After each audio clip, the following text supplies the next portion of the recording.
Hello there, Christian Superstar here. It is Monday, November 16, 2009. I enjoyed my Sabbath. The Lord gave us a beautiful couple of days this weekend. It's been absolutely superb outside. The weather is just great. Now, this video is going to be my response to Caffeinated Thinking's video response on my video entitled God is Real and I Can Prove It with Logic. Now, I always try to give credit where credit is due, and I must say, Caffeinated Thinking, you did a great job defending your argument.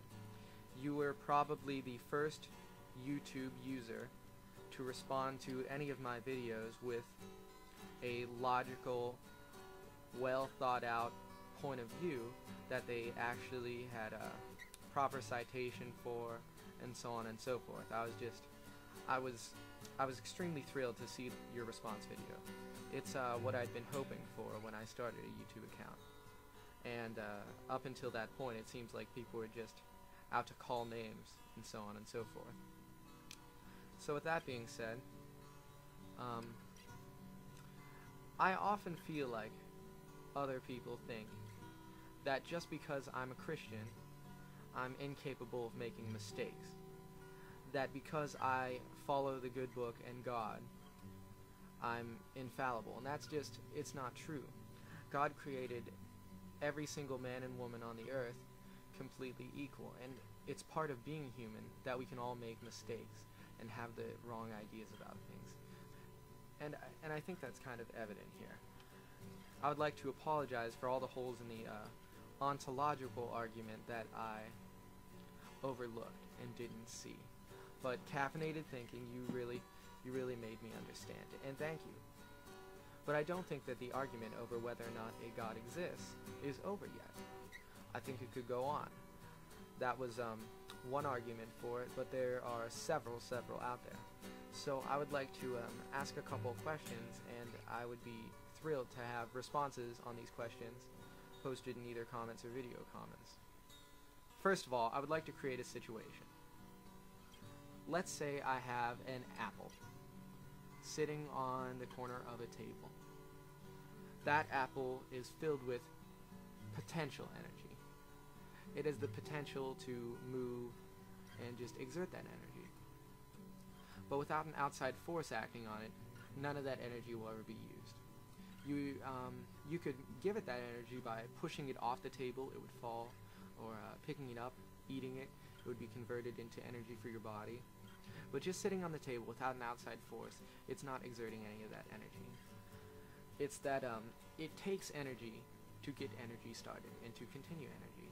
If you are to cut the energy off to a device or some sort of thing, then it would cease to have any motion. There would be nothing there. There's no energy. So that takes me back to the Big Bang and the start of the universe.